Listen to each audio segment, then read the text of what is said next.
We're going to talk about how to take the simple dungeon, that location that Dungeons & Dragons is known for, and make it a little bit more interesting. We're not going to have to change our encounters. We're not going to have to change whatever story we have planned there, whatever narrative we have planned there. But we're just going to make it feel more alive and more kind of interactive with the players. And to do that, we're going to need to talk about how we, as Dungeon Masters, make stories. But how we make stories at a much smaller scale. The 1/87th scale, in fact. That's right, we're talking about model trains.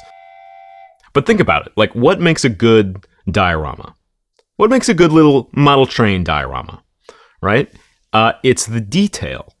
Much like writing, the devil is in the details, right? Much like telling stories and creating campaigns for our tabletop games, the devil is in the details. And those details are what make things feel alive. And now you can kind of see where I'm going with this, right?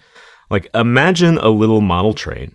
And it's going around a little track, right? And maybe it goes through like a town with a little milk truck and a farm with a little tractor or something. And like this might be a fun scene, but nothing is really being said about what is happening there. These are locations, but there's no story, right? It still kind of feels like a little toy.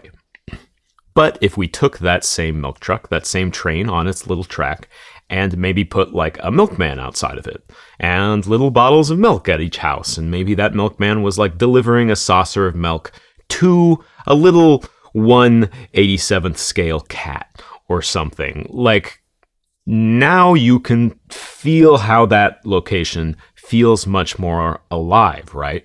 Now as you watch the train, you get to see all of these little stories. They aren't really the main attraction, right? They're not like the thing that the diorama is being built around, that the story is being built around, right? But they are little slices of much wider narratives that make up the world.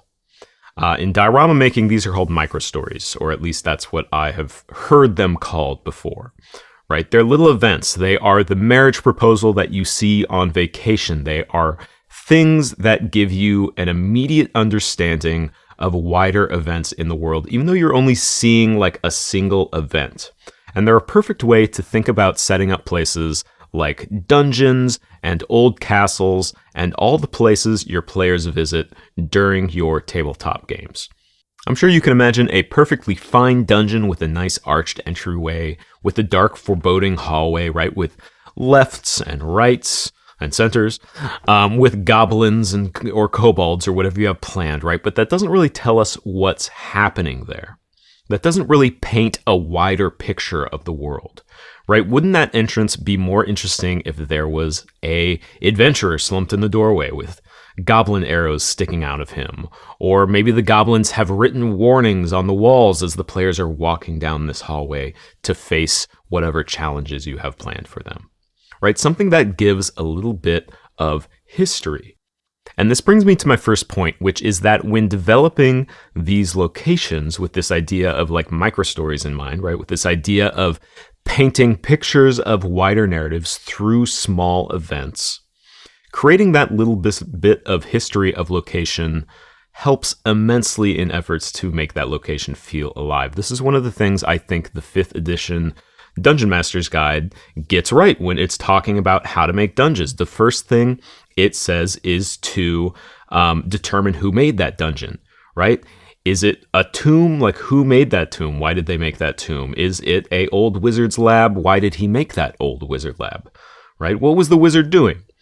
Is it a castle? Who made that old castle and why did it fall into disrepair, right? That's the first thing that the Dungeon Master's Guide asks. And then it asks, well, who is inhabiting it now, right? Because it's probably pretty old. It's probably filled with monsters. It's a dungeon, right? So who is inhabiting it now? And both of those are solid questions to build out a history so that you can start thinking about what immediate events are happening here. And then, you know, the Dungeon Master's Guide goes in like a totally different direction at that point, or a more utility kind of based direction, which isn't really what we're talking about here. We're talking about how to make things feel more alive. But just giving a little bit of thought to what that locational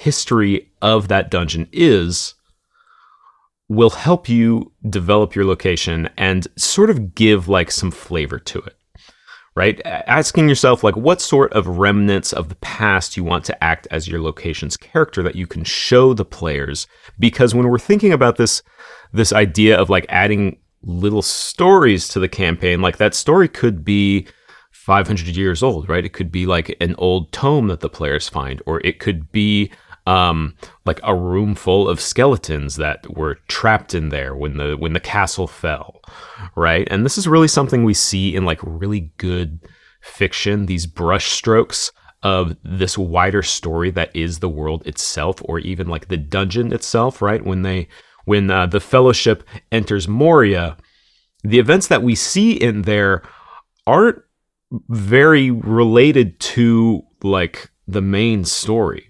Right, when Gimli sees one of his, I think it's one of his family members, right?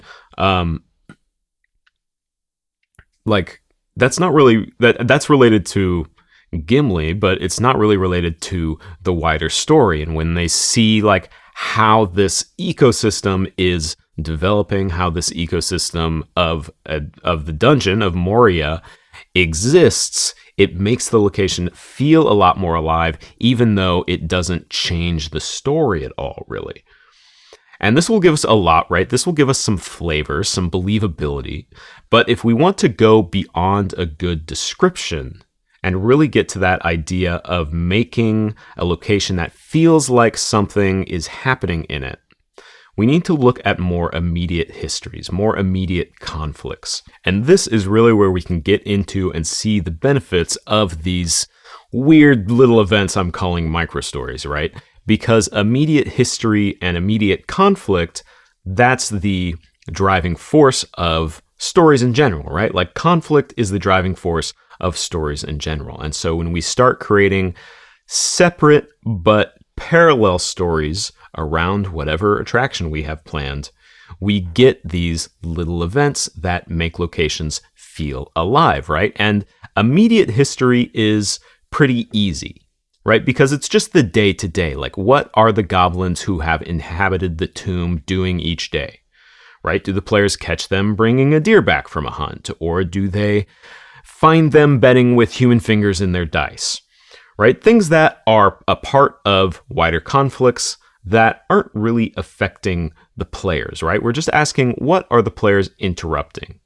And none of this changes the main attraction, right? It doesn't change the reason the players are going to have these encounters, but it makes the location feel alive and gives a little story, right? A micro story for the players to witness. Something I like to do when creating a dungeon or an encounter location, right? If we're talking about like a castle or something, is draw a sort of Venn diagram like this, right? Where the center is the main attraction. The players are fighting the goblins, right? They are going on some quest into a dungeon. And then the outer rings are the wider narratives that are immediately recognizable. So we might have one circle that is some mundane thing like goblin hunting deer, right? Like not a really big conflict, right? But not even really a conflict at all, right? That's just the immediate history. But it makes the goblins feel like they are a part of the world, like they are interacting with things, right? And then we might go a little further, and we might actually start looking at conflicts they've been having in the world, right? And we can think about maybe adding that adventurer slumped in the doorway that I talked about earlier, right? He's part of a wider narrative about another group of adventurers visiting the dungeon, but he's not changing the center narrative. Hopefully I'm pointing at all the right things here. He's not changing at the center narrative, right? Or not changing the center narrative.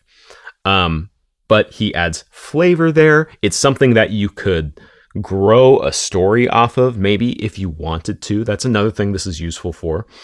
And we can add as many as we want, right? We could add another one that is the conflict between the goblins and like some creature that is still living in whatever dungeon they are in, right? Like maybe they've been stealing weapons out of a gelatinous cube, and so you get to, or the players get to, find a goblin like with his hand still stuck in in the gelatinous cube or something, right? Because he's trying to pull a weapon out, and like a raccoon with his hand in the pickle jar, he just won't let go. And does that change the encounter between the gelatinous cube?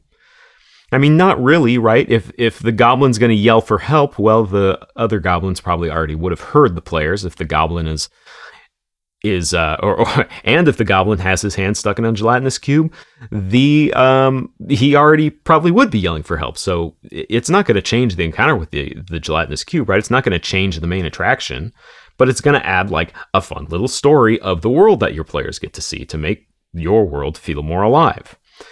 And now when the players get to the dungeon, they're going to see this little like ecosystem of conflicts, right? And they'll get to see all these little stories this ecosystem has created, and the location will feel much more alive than if it had just been the players like running around or running in and fighting the goblins, right? Now there are like fun things to witness. And as I mentioned earlier, it also gives us opportunity to add more of our tools from like our literary tool set, right? So that might be a branching path because of the dead adventure, right? That might be something like foreshadowing, right? Because part of the goblin story is how dangerous they are. So we might want to build a little micro story around that, right? Like a blast of magic on the tree, and then the players, or the tree outside the dungeon, right? And then the players start wondering like, well, do the goblins have access to magic?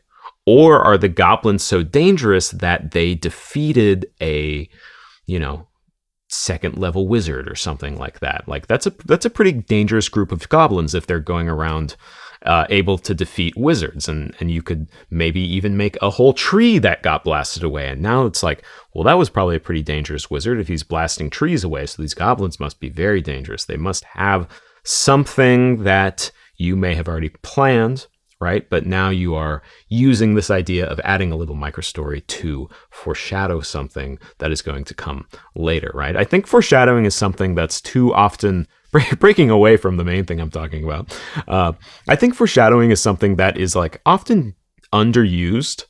I'll probably do a video on it, but like that building up of anticipation is really perfect for the tabletop setting where the players like have that much more personal stake in things.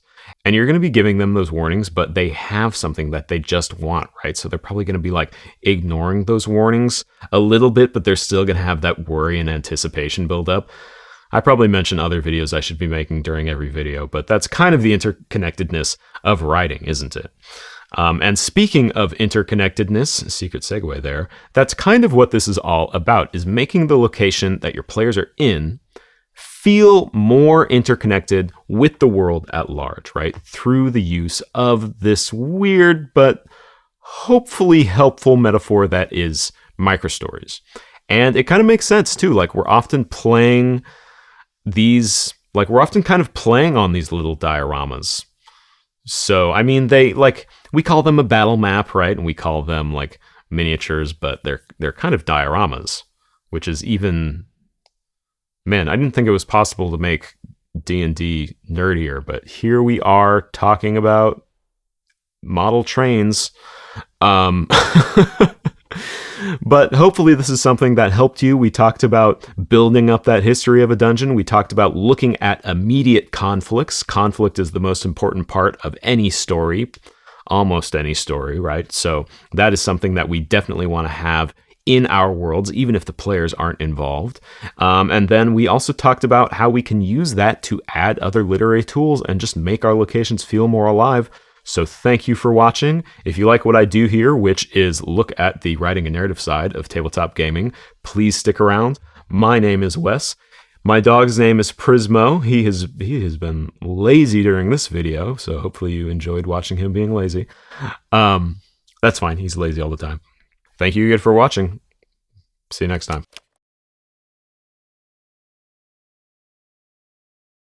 Into and see the benefits of these